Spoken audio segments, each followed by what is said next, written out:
Welcome to the Properties to Profit podcast. I'm Michael, your host. Excited to share with you my journey from a six-figure job to building a successful real estate business. Each episode will explore various aspects of real estate investing, from wholesaling and flipping to managing rentals. I'll share the lessons and insights I've gained, aiming to help you avoid mistakes and achieve your financial goals. Expect guest experts, valuable tips, and practical advice to guide you on your own real estate journey. Thank you for tuning in. If you find any value in this podcast, please subscribe, share, and follow me on social media. Let's turn properties into profits together. Hey guys, Michael here with Properties to Profits. On today's episode, I wanted to talk about how to determine, is it time to give up equity in your business?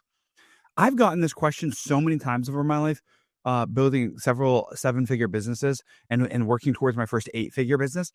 And man, it's a tough question, right? Because I think you look at the richest people in the world, NVIDIA, Jeff Bezos, Mark Zuckerberg, Elon Musk, all of those guys, they don't own the majority share of their business. And they're a lot wealthier than I am. Most of them don't own more than 20%.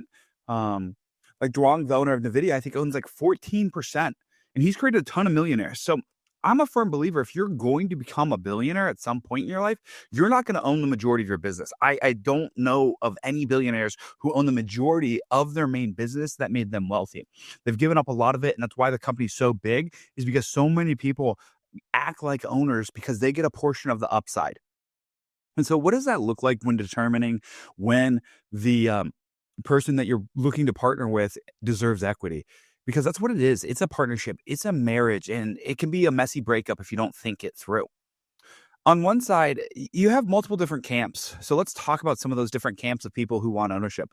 On one side, it's a young person because they're like, oh, I'm going to work so hard. If I'm going to work this hard, I deserve ownership. And those are the toughest people to get ownership, right? Because a lot of times with a young person, you're dealing with someone who's so inexperienced and doesn't know what they're doing that they may cost you more than it's ever worth than what if you just paid them as a W-2 to continue on doing whatever they're supposed to do and learn through it. But a lot of young people are like, oh, why would I ever do that when I can do it myself? Well, most people don't ever achieve what I've achieved. I've literally achieved what 1% of the world will ever do, building out businesses doing $6 to $7 million in revenue. And we're going to break the 8-figure mark next year. And hopefully we could be somewhere in that low 20% margins.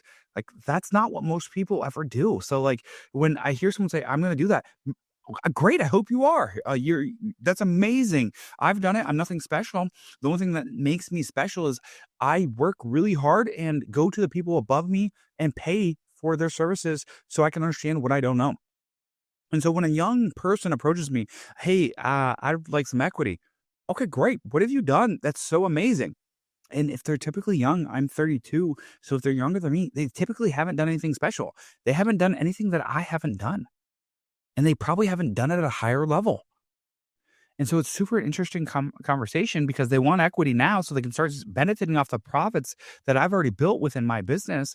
And a lot of times that's just not how it works. It's not a good trade-off for me. And so if you want to earn equity inside my business, you're going to have to put in so much work and effort and become the top tier dog. And most people aren't willing to take that risk.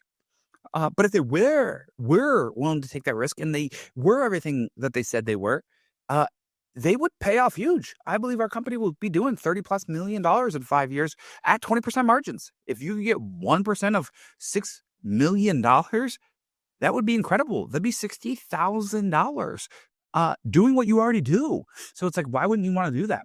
And if you were that person, you could argue that you would get more. So if you want equity, you got to be willing to do something with no guarantee.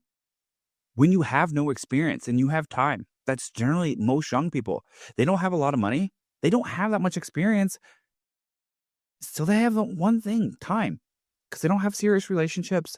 They don't have families to cater to, all of those things. So if you're going to commit that kind of time, here's the thing is, why would anyone guarantee it? You'd have to do something so incredible for them to guarantee it. And most young people haven't done anything incredible that they deserve a guarantee. But if I was a young person going to do it again and join a company like mine, I would come to the owner and say, hey, if I commit to doing these 3 things, I would look at what is the best salesperson done. And if I could beat them 5 years in a row and increase the bar 5 years in a row, I would say, hey, can I get 1 to 2% of that? That would be life-changing for someone in their 20s or even 30s if they could do that. And then you got to commit to that. You got to go do that work, because if you're producing $1 million a year for the company and no one else has done that, and do you think more people are going to float to that? Because honestly, you're not a unicorn, right? Most of us aren't that good, but we just need that one person who has an extreme work ethic to go above and beyond. And then the crowd follows that. You're a leader, and that's what it's about. And that's how you create equity, and you create so much interest within a company. So if I was a young person, I would just develop a skill set, whether it was sales. Sales is the easiest thing, whether it was operations. And another thing is, I can't rely on the owner to teach me everything. I'm going to go be a steward of what's best for the company and get better. The owner's not going to come to me and be like, hey, you're having a bad month, a bad week, a bad year, whatever that might look like. I'm going to make sure that I'm always hitting the minimum standard, and I'm setting the bar really high so that everyone else is always chasing me. And there's never going to be a month where I'm down. And I'm going to do that consistently for 5+ years to prove my worth. I'm going to always be educating myself. I'm going to sacrifice my time. That's what an owner does. They sacrifice. So if you want equity, be willing to sacrifice time. Be willing to educate yourself. Be willing to invest in yourself. Be willing to do something great. And I'm sure as hell not going to have any months that I don't hit company minimums. I'm sure as hell going to make sure I'm the first one in, the last one out every day. I'm sure as hell going to bring the energy, effort, and attitude, the 3 things I can control, to make sure that no one can match that. Not 4 days a week, not 5 days a week, but every damn day. And you bet your bottom dollar, there won't be a day I take off because I have a cold. I will only miss work for death, major instances, marriage, new child being born. But if you're going to do something great, you can't miss those days. So be that person. The next person I get is someone who thinks they've done something great. They're like, oh, I've built a $2 million wholesale business over the last 6 or 7 years. And like my first initial thoughts, I was like, I did that in less than 3 years. What have you done that I haven't done? I'm not saying there isn't a partnership opportunity, but it's like, I did it in a third of the time you did. We need to figure something out here. Maybe it's they can do operations for me. And so if this person come in and is a really good operator, and I'm really good at marketing and sales, maybe there is some upside there. But I'm not going to give them 50%. No, it should never be 50-50, because if it was 50-50, they would have the exact opposite and equal skill set of what I have. So if I'm really good at sales, they would be really good at operations. Their operations would be perfect, right? For me to give up 50. So, but we have a goal. If they feel like they're capped because of their sales ability and they're at 2 million, I believe my sales ability can go to 50 million and beyond. Well, I just need an operator that can help support those things, right? That's going to be where I'm capped. So if an operator has proof that he's done something like that in another industry, such as retail or the auto industry or something like that, I'd be willing to have that conversation, right? And it's going to be a tiered thing. It's not going to be like you get 20% tomorrow or 5% tomorrow. No, they're going to have to do something great and help build this team and build the revenues and the profits from where the standard is today and make sure it gets above here. And it's going to be a tiered step up, right? And the last person is the person who thinks they're good at sales. They've been doing it for a decade or 2 decades, and they think, oh, I'm so great. And I'm like, great. Show me your last 3 pay stubs where you're a 1% earner. Because if you're great at sales, you should definitely be a 1% earner. And in the United States, it's somewhere around $270,000. If they can't do that 3 years in a row, why would I give that up to them? I wouldn't. Now, if someone came to me and they're making $600,000 in sales and it can translate to what I do, where they're willing to work at it and do it, and they've done it for 3 to 5 years plus, hell yeah. If they've already done it and have the trophies to support it and the pay stubs to support it, and they've done something amazing, I would give up equity, because that would be a major milestone and shortcut and allow me to grow and help serve more people, which is my whole mission here. I want to serve as many people as possible. That's why I want $1 billion brand before I turn 50. And the reason I'm going to get there is because I'm committed to what the true goal is serving as many people as possible within and outside of the organization. And how am I going to do that? By having better people surrounded me so that we can grow this, help our communities out as deep as possible.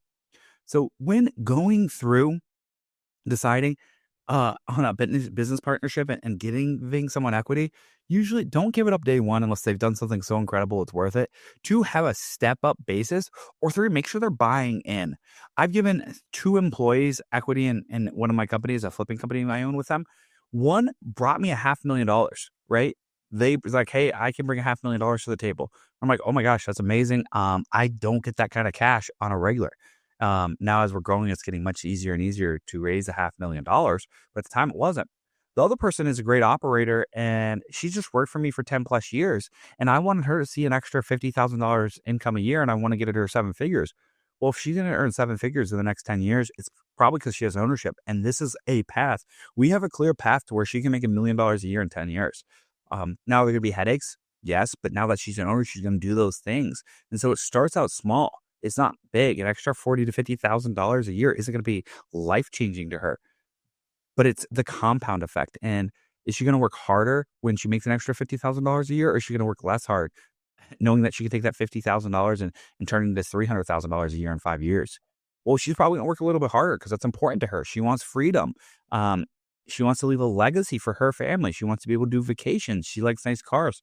And this is going to help her achieve those things. So that's what it's like. And I tell people, be cautious when giving out equity. I've given out equity several times because I went to someone who was more experienced than me, but they came with so much baggage, it didn't work out. And then I had to go through that divorce process. And that is not a fun process. And I wouldn't wish it on my worst enemy. I'm sure it wasn't fun for the people I've worked with, and it fell through. And it's not fun for you as the individual. So always be cautious who you're willing to give equity to. And don't give equity out. Make sure they've done something great. And a lot of times, it's okay if it's just time. The girl that I gave equity to, and I'm committed to making sure she can make 200 plus grand a year off of her equity on top of what she's worth. She would put in the time. She didn't deserve it year one, but she committed to the ups and downs. When problems arise, she just solves them. I don't ask her to solve them. She figures it out. She doesn't come to me with, what should I do today? She knows what she needs to do. She knows what moves the needle for the business, and she's an A player. That's what it takes. You have to be an A player. Majority of people aren't A players, and that's okay. We need a world full of B players, even C players, right? And unfortunately, we need the D players to know what we don't want to be. So there is good in everything that happens. We just need to find the good in it. And that's what you have to do with determining if it is the right fit to give up equity. So with that being said, if I found someone who could come run my whole operation and alleviate me to go raise more money or shoot more content, which would bring more employees, heck yeah, I would give out some equity here. Heck yeah, if I had a salesperson who drove $300,000 a month to my business, month in and month out for 3+ years, they would get a small portion of that pie. And that's what we're looking for. So if you are that someone, feel free to reach out. My Instagram is realestatemic02, and I will forward you to my hiring director. Just unless you've done something special, you're not getting equity day one. But if you're a hard-working individual and you just need leads and you just need some processes and you just need a great quality company to work for who takes care of its employees, we'd love to have that conversation with you, because we're doing something great here at my home buying company. And we want to be the biggest home buyer in the state of Ohio and eventually go on to be one of the top 10 home buyers in the entire country. That is our goal. That is why we're going to have a $1 billion brand, is we want to impact communities across the country. And we want A players like you to be a part of that. Look forward to having a conversation with you. Let me know if there's anything else I can do here, guys. Thanks. Thank you for listening to the Properties for Profit podcast. I hope you found today's episode valuable. If you enjoy the show, please subscribe and share it with others who might benefit. Follow me on social media for more updates and tips. Until next time, keep turning properties into profits.